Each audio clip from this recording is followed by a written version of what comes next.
My wife spent $47,000 of our money getting plastic surgery to look younger for her lover. She's a marriage therapist who counsels couples on trust and fidelity. When she ignored my warning and drove to our cottage with him, I was already there waiting with his wife, his kids, and his parents. My name is Daniel Carter. I'm 44 years old, and 3 months ago, I learned that the woman sleeping beside me had been lying to my face for the better part of a year. Her name is Rebecca, but everyone calls her Becca. She's a licensed marriage and family therapist with her own practice downtown. The irony isn't lost on me. She spent her days helping couples communicate, helping families heal, while systematically dismantling ours. It started small, late sessions that ran later, weekend seminars that required overnight stays, a new fitness routine that had her up at 5 a.m. for spin classes I never saw her attend. She bought new clothes, expensive ones, things that didn't match her usual style. When I asked about it, she said she was investing in herself, reclaiming her identity after years of just being mom and wife. I believed her because I wanted to, because doubting her meant doubting everything. The truth came through our joint bank account. I'm a numbers guy, always have been. I review her statements monthly, not because I don't trust her, but because it's second nature. That's when I noticed it. $47,000, moved in small increments over 8 months to an account I didn't recognize. Not stolen exactly, but redirected. When I traced the withdrawals, they lined up perfectly with her so-called seminars and late sessions. I didn't confront her immediately. Instead, I did what I do best. I investigated. I documented. I watched. And I found Francis Hampton, a 46-year-old sales director for a pharmaceutical company. Married, 2 kids, the kind of guy who wore designer watches and drove a leased BMW like it proved something. They met at a conference 18 months ago. By month 3, they were meeting twice a week at hotels I'd never heard of. By month 6, she'd stopped wearing her wedding ring when she left for work. The breaking point came on a Tuesday morning. I was reviewing case files in my home office when Becca walked in holding her phone, already dressed in hiking boots, and that new North Face jacket I'd never seen her wear on an actual hike. "I'm heading up to the cottage this weekend," she said, casual as ordering coffee. "Francis and I are working on a collaborative workshop series. We need uninterrupted time to finalize the structure. Our cottage, the place we bought 15 years ago with money from my father's estate. The place where we'd taught Aria and Jake to fish, where we'd spent every 4th of July watching fireworks over the lake." I looked up from my laptop. "Francis Hampton." She blinked just once, but I caught it. "Yes. You met him. Last year's charity gala." I had met him. Shook his hand. Watched him laugh at my jokes like we were old friends. I stood slowly, keeping my voice level. "If you go to our cottage with him, we're done." She laughed. Actually laughed. "Dan, don't be dramatic. It's a work trip." "I'm not being dramatic," I said. "I'm being clear. You go to our cottage with Francis Hampton, and this marriage is over." Her face hardened. "You don't get to issue ultimatums." I just did. She stared at me for a long moment, then turned and walked out. I heard her car start 5 minutes later. By noon, I confirmed through the cottage security app that she disarmed the system. By 2 p.m., I made 6 phone calls. By Thursday, I had my bags packed. Because here's what Becca didn't know. I found more than just bank statements. I'd found the prenuptial agreement we'd updated 5 years ago when we refinanced the cottage. Section 7, subsection 3. Infidelity clause with property reassignment triggered upon marital property misuse. Our lawyer had insisted on it. I thought it was overkill. I was wrong. The thing about being a risk manager is you learn to see patterns before they become problems. You analyze data points, cross-reference timelines, build models that predict behavior. I'd spent 20 years doing it for insurance claims. Turned out the same skills applied to tracking a cheating spouse. I started with the bank statements. $47,000 doesn't just disappear. It leaves a trail, and Becca's trail led straight to a clinic I'd never heard of. Radiance Medical Aesthetics on the north side of town. High-end place, the kind that doesn't list prices on their website, because if you have to ask, you can't afford it. I called them Tuesday afternoon, pretending to be following up on my wife's appointment history for insurance purposes. The receptionist was helpful, probably too helpful. Mrs. Carter had been a valued client for 11 months. Botox, dermal fillers, laser skin resurfacing, a mini facelift last April. Total charges, $42,000. The remaining 5,000 went to a personal trainer and a boutique she'd been visiting monthly. She was trying to look younger. Not for me. For him. I sat in my home office staring at the receipts I'd printed, and something shifted in my chest. Not anger yet, just cold clarity. This wasn't a mistake or a moment of weakness. This was calculated. She'd been planning this, funding it with our money, restructuring herself for a man who already had a wife. My daughter Arya knocked on the doorframe. She was 16, tall like her mother, with my dark hair and her mother's sharp eyes. "Dad, you okay?" she asked quietly. I looked up. "Come in. Close the door." She did, moving carefully like she already knew something was wrong. Kids always know. "I need to tell you something," I said, "and I need you to keep it between us for now. Can you do that?" Arya nodded, sitting in the chair across from my desk. "Your mother is having an affair," I said simply. No point sugarcoating it. "With a man named Francis Hampton. They're planning to spend this weekend at our cottage." Her face went pale, but she didn't cry. "How long have you known?" 3 months. "I've been gathering evidence." "Does Jake know?" "Not yet. I'll tell him tomorrow." I paused. "This weekend, I need you both to come with me to the cottage. Your mother doesn't know we'll be there. Neither does Francis. But his wife and kids will be." Arya's eyes widened. "You're setting them up." "I'm revealing the truth," I corrected. "There's a difference." She was quiet for a moment, processing. Then she asked, "What do you need me to do?" "Just be there. Support your brother." "And Arya?" I met her eyes. "I know you're on social media. I know you have a large following. If you happen to document what happens this weekend, I won't stop you. But that's your choice." She understood immediately. "Instagram live. Only if you think it's appropriate," I said carefully. "I won't ask you to do it, but I won't tell you not to either." Arya stood, walked around the desk, and hugged me. "She's wrong, Dad. Whatever she told herself to justify this, she's wrong." After she left, I made more calls. Francis Hampton's wife, Elena, answered on the second ring. I told her everything. She listened without interrupting, and when I finished, she said simply, "What time should we arrive?" Francis's parents were harder to track down, but I managed. His father, a retired veteran, said he'd suspected something was off. They'd be there Saturday morning. Then I called Amanda, Becca's younger sister. She picked up cheerfully until I told her why I was calling. "You're lying," she said immediately. "Becca wouldn't." "She borrowed $15,000 from you 8 months ago," I said. "Told you it was for a business investment opportunity. Did she pay you back?" Silence. "Amanda, that money went to cosmetic procedures. Botox, fillers, surgery. She's been trying to look 20 instead of 42. For him." I heard her breathing change, anger replacing denial. "I want that money back. Come to the cottage Saturday," I said. "Bring the loan documents if you have them. You can ask her yourself." One by one, I assembled the witnesses. Not for revenge. For accountability. We arrived at the cottage Friday afternoon, 3 hours before Becca's expected arrival. The drive up had been quiet. Arya sat in the passenger seat scrolling through her phone, while Jake sprawled in the back with his headphones on. He'd taken the news harder than his sister, spent most of Thursday in his room. But when I'd asked if he wanted to come, he'd just nodded and packed his bag. The cottage looked exactly as we'd left it last summer. 2 stories of weathered cedar overlooking the lake, a wraparound deck, a dock stretching into dark water. I'd built half of it myself 15 years ago, spent weekends hauling lumber and driving nails until my hands bled. Becca used to bring me lemonade and kiss my forehead, tell me I was building our future. Guess she'd found a different future. I unlocked the door and immediately checked the security system. Disarmed at 11:30 this morning. She was already here, probably upstairs in the master bedroom. The bedroom where we'd conceived both our children.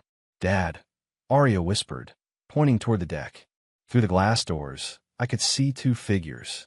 Becca in a sundress I'd never seen before, and Francis Hampton, shirtless, holding a glass of wine. They were laughing. I felt Jake tense beside me, but I put a hand on his shoulder. "Not yet," I said quietly. "Let them enjoy it. They won't be laughing long." We moved through the cottage silently, setting up in the guest rooms downstairs. I just finished unpacking when I heard gravel crunching in the driveway. Right on schedule. Elena Hampton's SUV pulled up first. She stepped out wearing jeans and a calm expression that reminded me of a surgeon preparing for a delicate operation. Behind her, Two kids emerged. Lily, 13, clutching a backpack. Owen, 11, looking confused but obedient. I walked out to meet them. Mrs. Hampton. Mr. Carter, she replied, shaking my hand. Thank you for the invitation. Call me Dan. And thank you for coming. She glanced at the cottage. Are they inside? On the back deck. They don't know you're here yet. Elena smiled, but it didn't reach her eyes. Good. 20 minutes later, Francis's parents arrived. His father, a stern man in his 70s named Harold, parked his truck and surveyed the cottage like he was assessing enemy territory. His mother, Grace, looked sad but determined. I gathered everyone in the living room, while Beck and Francis remained oblivious outside. Arya had positioned herself by the front window, phone in hand. Here's how this works, I said, keeping my voice low. They think they have the place to themselves. In about 10 minutes, I'm going to walk out there and invite them inside for dinner. That's when they'll see all of you. Elena nodded. And then we have a conversation, I said. A very honest one. Harold Hampton spoke up, his voice gravelly. That boy of mine always thought he was smarter than everybody else. Time somebody showed him different. I checked my watch. Arya, Jake, stay with the Hamptons for now. When I wave, come out. I walked through the cottage toward the back deck, my heart steady despite everything. This was it, the moment I've been planning for weeks. I slid open the glass door. Becca turned, wine glass frozen halfway to her lips. Dan, what are you doing here? Francis scrambled to his feet, grabbing for his shirt. I live here, I said simply. Well, I own it anyway. Thought I'd come up for the weekend. Hope you don't mind. You can't just, Becca started. Actually, I can, I interrupted. It's my property. But don't worry, I brought company. Wanted to make it a real family gathering. I stepped aside and waved toward the house. That's when Elena Hampton walked out onto the deck, followed by her children. Then Francis's parents. Then Arya and Jake. Francis went white. Elena? What are you? How did you? Hello, Francis, Elena said calmly.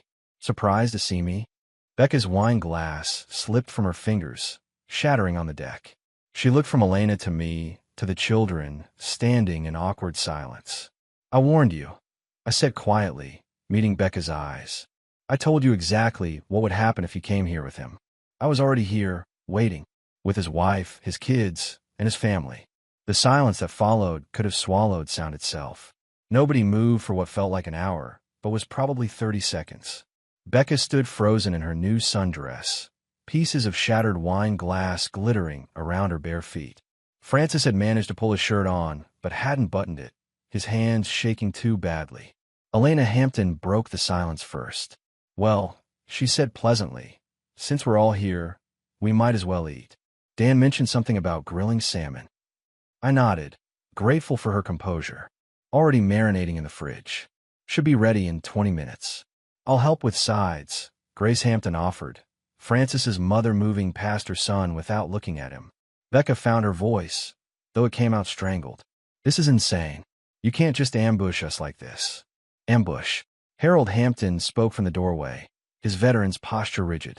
Son, you're sleeping with another man's wife in that man's house, and you think he's ambushing you? Francis opened his mouth, closed it, opened it again. Nothing came out. Everyone inside, I said, my tone leaving no room for argument. We're going to sit down like adults and have a conversation. Then we're going to have dinner. Then we're going to figure out what happens next. Arya appeared beside me, phone discreetly angled. She'd already started streaming. I could tell by the way she positioned herself. I caught Jake's eye and he moved closer to Lily and Owen Hampton, who looked lost. You okay? Jake asked them quietly. Owen shook his head. Lily just stared at her father with an expression that would haunt me later. We assembled in the living room. I'd arranged the furniture earlier so everyone had a seat, but no one could avoid eye contact. Beck and Francis ended up on the love seat, surrounded on 3 sides. Elena sat directly across from them, her children flanking her. I took the chair nearest the fireplace, Arya and Jake on the sofa to my right. Harold and Grace Hampton stood by the bookshelf, watching their son like disappointed gods. So, Elena began, her voice steady. How long has this been going on? Francis looked at the floor. Becca looked at me, like I might somehow save her. 18 months. I answered for them. They met at conference. By month 3, They were meeting twice a week. Hotels mostly. 3 different ones, rotating to avoid patterns. Becca's face flushed. How do you? Credit card statements, I said. Text message logs. Cloud backups. You forgot to turn off location sharing. Becca, I've known for 3 months. I just wanted to make sure I had everything before we had this conversation. You spied on me, she whispered. You stole from me. I counter, my voice still calm. $47,000 from our joint account over 8 months. Want to guess where it went? She didn't answer. Radiance Medical Aesthetics. I continued. Botox, fillers, laser treatments, a mini facelift last April. $42,000 trying to look younger. The other $5,000 went to a personal trainer and new clothes. Elena turned to Francis. You knew about this? He stammered. I didn't ask her to. You didn't have to ask, Elena interrupted. She did it for you. Spent her family's money trying to be 20 again instead of 42. That's dedication. Aria's phone was steady, capturing everything. I knew her followers were watching this unfold in real time. Hundreds of people, maybe thousands, seeing exactly what betrayal looked like when you dragged it into the light. Grace Hampton finally spoke, her voice soft but cutting. Rebecca, does your family know you're here? Becca looked up, confused by the question. My family? What does that have to do with? Your sister Amanda is driving up tonight, I said. She'll be here by 8. Wants to talk to you about the $15,000 you borrowed for a business investment. The money that actually paid for your cosmetic procedures. The color drained from Becca's face. Dinner was salmon with roasted vegetables, a meal I prepared 100 times in this kitchen. I grilled outside while the adults sat in uncomfortable silence. Nobody willing to leave, nobody knowing what to say. The smell of cedar smoke and lemon drifted through the evening air. While I brought the food inside, I found the kids missing. All 4 of them gone. Where did they go? Becca asked, her voice tight with panic. The dock, Aria called from the window. They're talking. I walked to the glass doors and looked out. Under the last rays of sunset, 4 figures sat at the end of the dock, legs dangling over dark water. Jake and Owen on one side, Aria and Lily on the other. They were too far away to hear, but I could see gestures, heads nodding, Lily wiping her eyes. Leave them, Elena said quietly from behind me. They need this. We ate in shifts, adults first, keeping watch through the window. Francis tried to speak twice, but his father shut him down with a look. Becca picked at her food, glancing between me and Elena like we were predators circling. After 30 minutes, the kids came back. They walked in together, a united front, and something in their posture had shifted. Aria led them, chin up, phone still recording. They positioned themselves in the living room, standing rather than sitting. We want to say something, Aria announced. Everyone stopped. Even Becca and Francis looked up from their plates. Jake spoke next, his 14-year-old voice steady despite the tremor underneath. We talked, all of us, about what you did, what it means, and what we want. Lily Hampton stepped forward, her 13-year-old face streaked with dried tears but determined. Mom, we love you. But Dad. She turned to Francis. We don't want to live with you anymore. Francis's fork clattered onto his plate. Lily, you don't mean that. Yes, I do, she said firmly.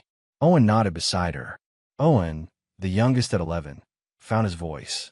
You lied to Mom. You lied to us. Every time you said you were working late or traveling for business, you were with her. He pointed at Becca without looking at her. You chose her over us. That's not true, Francis protested, standing. I love you both. I never chose. You chose every day. Aria interrupted, her phone still recording. Every time you texted her during dinner. Every Sunday at 10 p.m. Every hotel room you paid for with money that should have gone to your family. Those were choices. Elena's hand went to her mouth, but she didn't cry. She just watched her children claim their truth. Jake turned to Becca. Mom, I've been thinking about this since Dad told me. Try and understand why you do this. I kept asking myself what we did wrong, what Dad did wrong, why we weren't enough.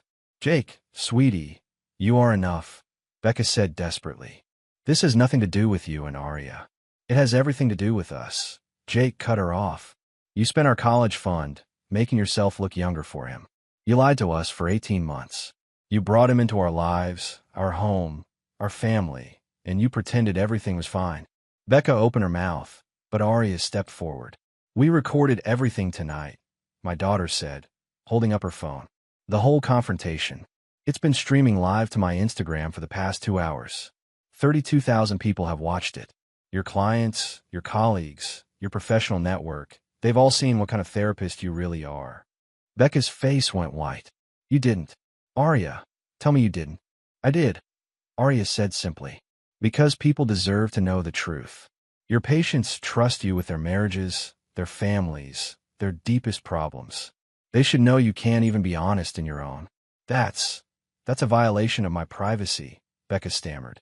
"Like stealing $47,000 wasn't a violation of our family." Jake shot back. The 4 kids stood together, presenting a united front that neither Becca nor Francis could break through.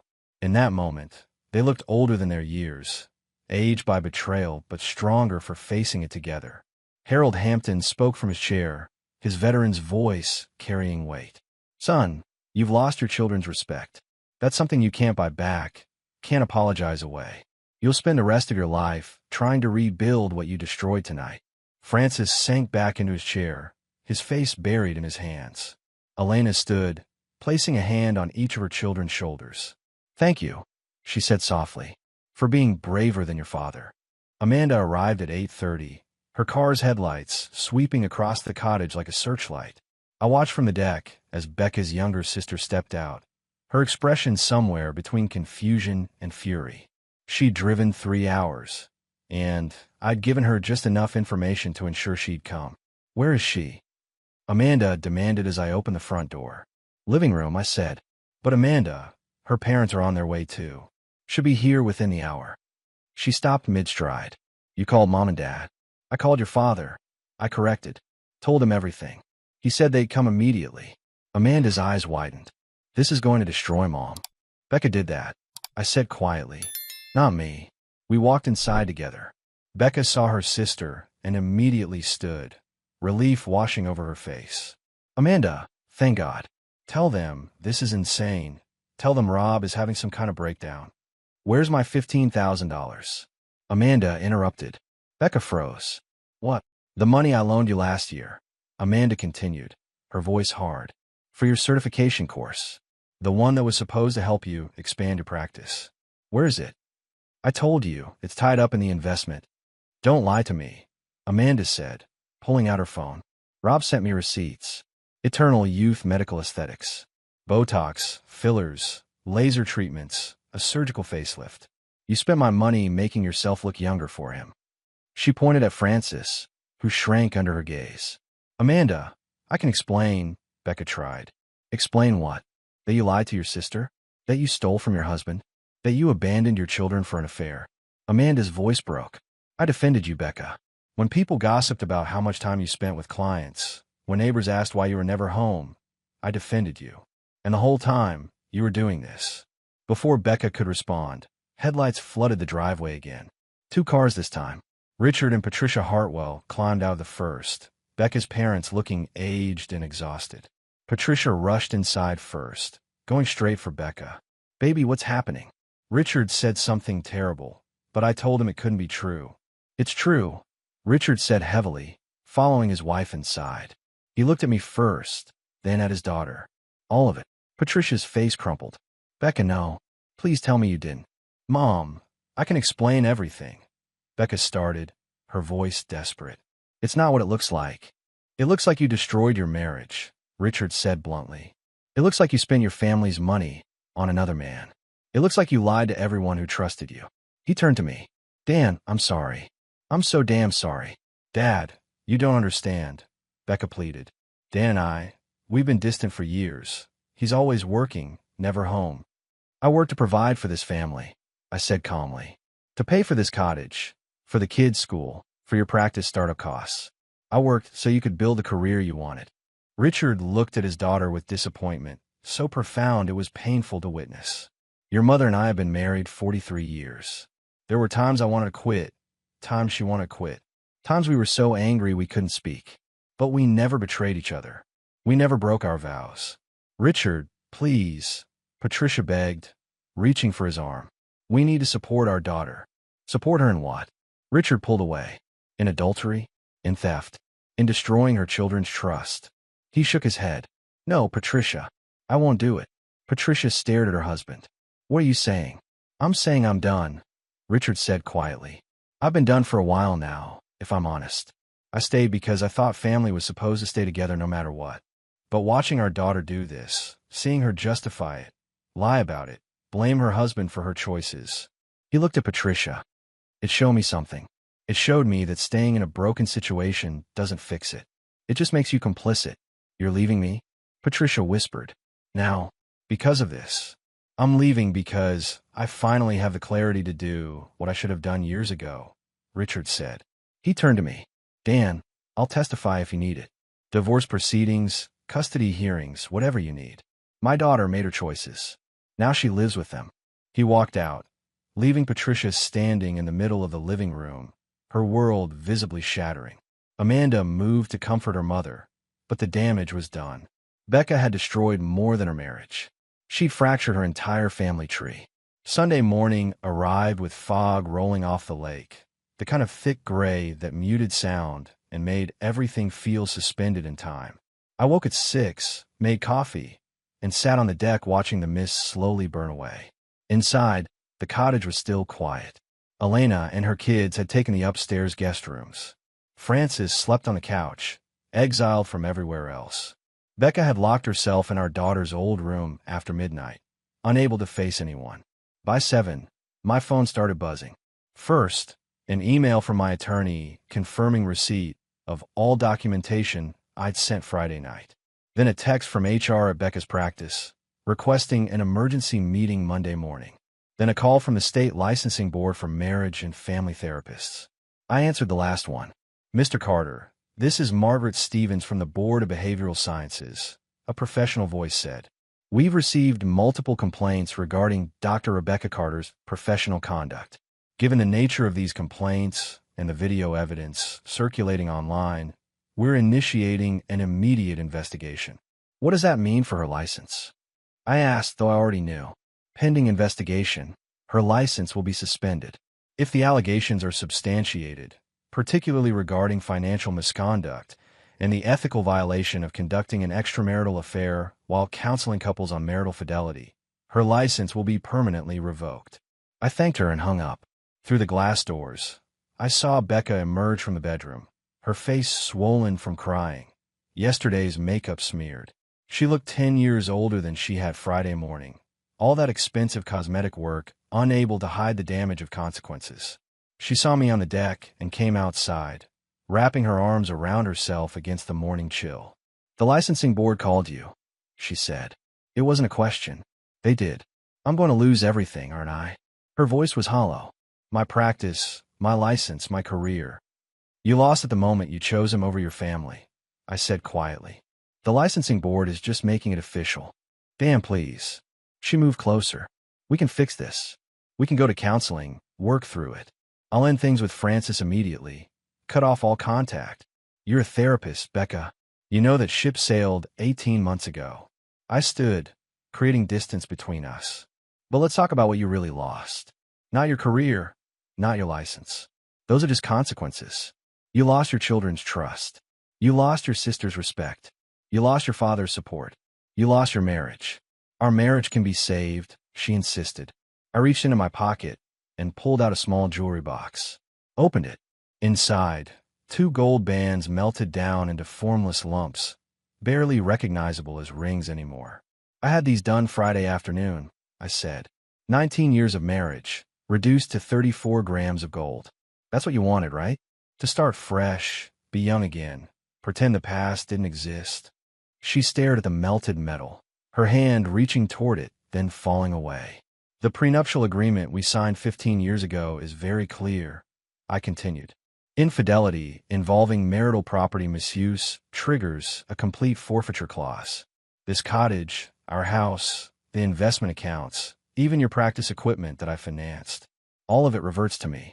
You get nothing. You can't do that, she whispered. I already did. My attorney filed the paperwork Friday. You'll be served tomorrow. I closed the box. You wanted to know what you lost? Everything, Becca. You lost everything. Amanda appeared in the doorway, her expression hard. Becca, We need to talk about my $15,000. I don't have it, Becca said automatically. Then you'll pay me back in installments, Amanda said. I already contacted an attorney. You'll be hearing from them about a payment plan, and if you don't comply, I'll file a civil suit. Family or not, I want my money back. Becca looked between us, trapped. You're all against me. My own family. No, I corrected. We're all holding you accountable. There's a difference. By noon Sunday, the cottage had cleared out. Elena Hampton packed up her kids and left first, stopping only to shake my hand and thank me for the truth. Harold and Grace followed, his father's last words to Francis still hanging in the air. You're 46 years old, and you just destroyed everything that mattered. Think about that. Francis himself left shortly after, driving away alone in his BMW, his phone blowing up with calls he wasn't answering. Probably his job, probably his friends, probably everyone who'd seen Aria's Instagram live and wanted explanations he couldn't provide. Amanda stayed to help her mother pack. Patricia had decided to return home alone, leaving Richard to his decision. The two women moved through the cottage like ghosts, neither speaking much, both processing the wreckage of multiple families. I found Aria and Jake on the dock, sitting where they talked with the Hampton kids yesterday. You guys okay? I asked, settling beside them. Define okay, Aria said, but she leaned against my shoulder. Jake stared at the water. Is Mom really going to lose her license?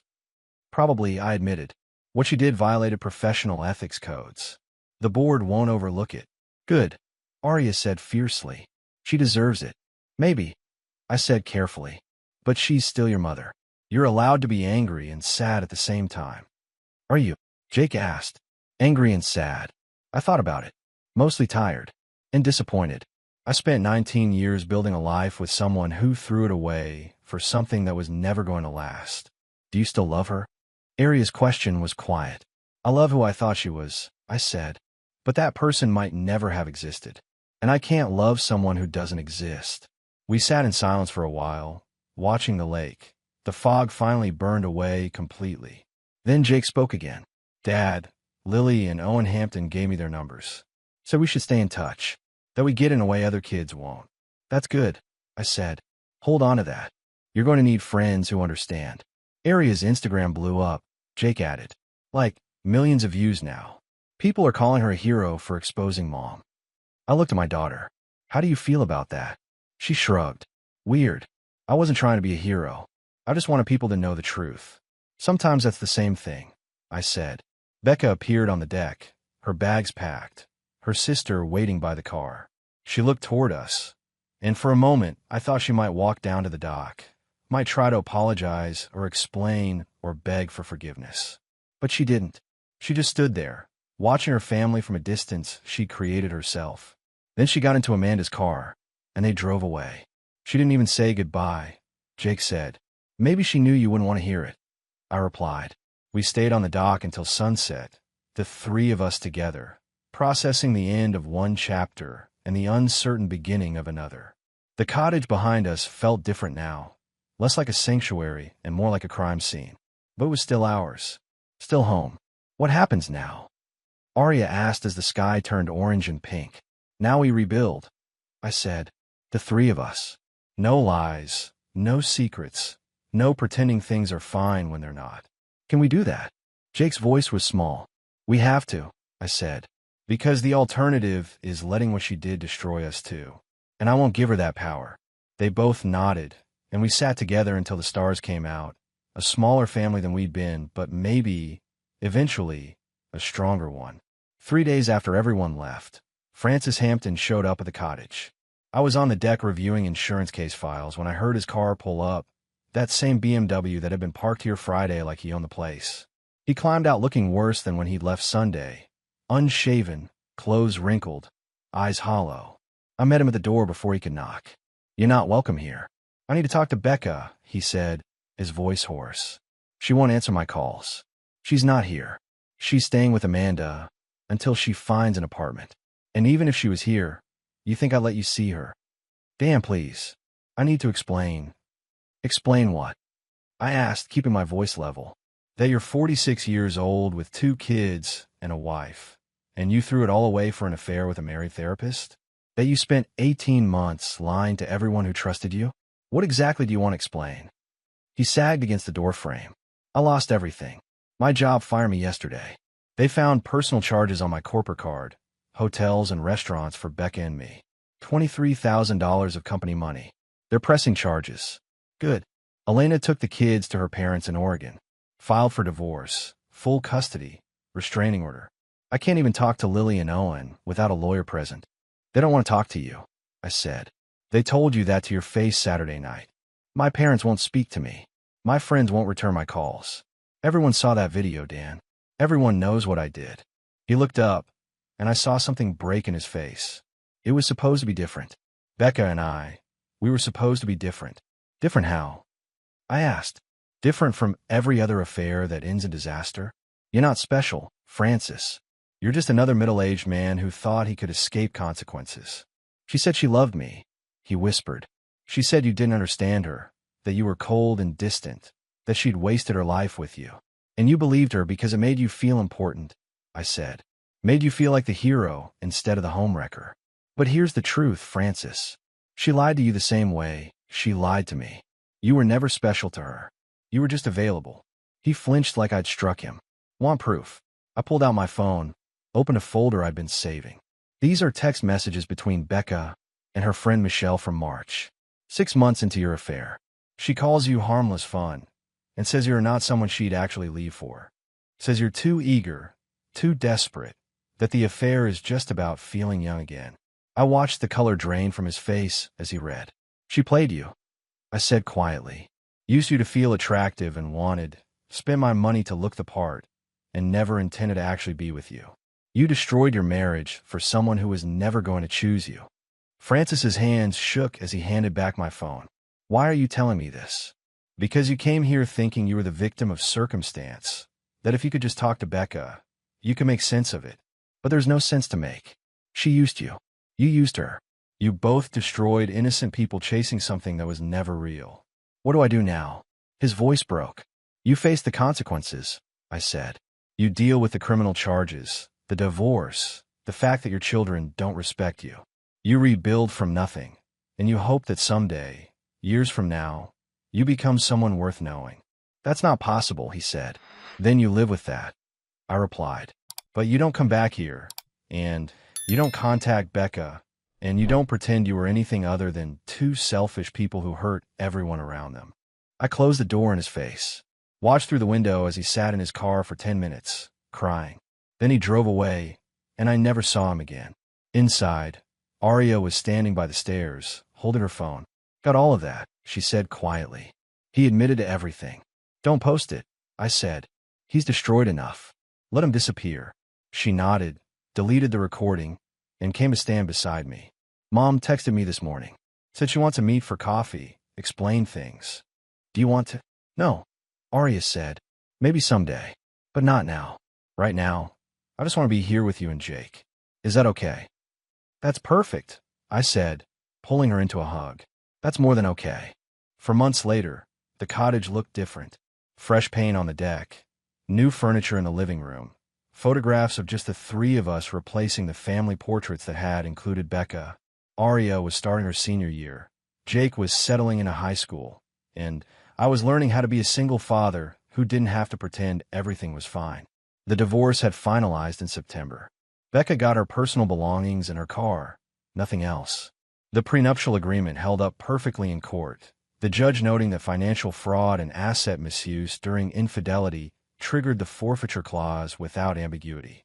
She'd lost her therapy license permanently, her practice closed, her professional reputation destroyed by the viral video that still circulated online as a cautionary tale. She was working as a receptionist at a dental office now, living in a studio apartment 40 miles away. Amanda made her sign a payment plan for the $15,500 a month for 30 months. Every payment was a reminder of what she'd done.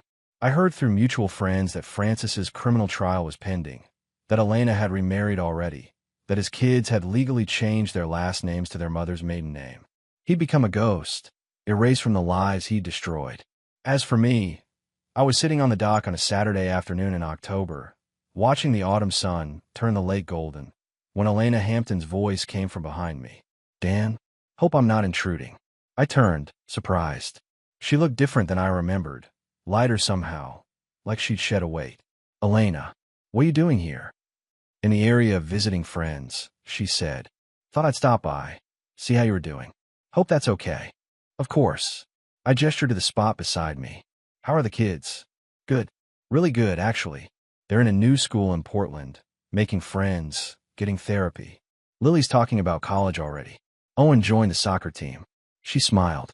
They ask about Arya and Jake sometimes. I think they bonded over the trauma. Arya and Lily text regularly. I admitted. They've got a group chat they call Children of Idiots. Dark humor, but it seems to help them. Elena laughed, genuine and warm. That's perfect. She paused, looking out at the water. I wanted to thank you again for exposing the truth. It hurt like hell, but it freed me from years of suspicion and gaslighting. Francis always made me feel crazy for questioning him. Turns out I wasn't crazy at all. You never were, I said. You were married to a liar. That's not the same thing. We sat in comfortable silence for a moment. Then she said quietly, my divorce finalized last month. Mine too. September. So we're both free, she said, glancing at me. Weird feeling, isn't it? Terrifying, I admitted. I spent 19 years building a life that turned out to be built on lies. Now I'm starting over at 44, trying to figure out what's real. This is real, Elena said, gesturing at the lake, the cottage, the peace. Your kids are real. The way you handled everything with integrity and strength, that's real. The rest, we figure out as we go. I looked at her, really looked at her, and saw someone who understood. Someone who'd walked through the same fire and come out the other side. Not a relationship. Not yet. Maybe not ever. But a connection, a possibility, a reminder that broken things could heal. Want to stay for dinner? I asked. Nothing fancy, just burgers on the grill. The kids would love to see you. I'd like that, she said, smiling. As the sun set over the lake, I realized something. Becca had tried to destroy everything we'd built, but she'd only destroyed herself. The cottage was still standing. My kids were still strong, and I was still here, learning to build something new from honest foundations. It wasn't the life I planned, but maybe, eventually, it would be something better.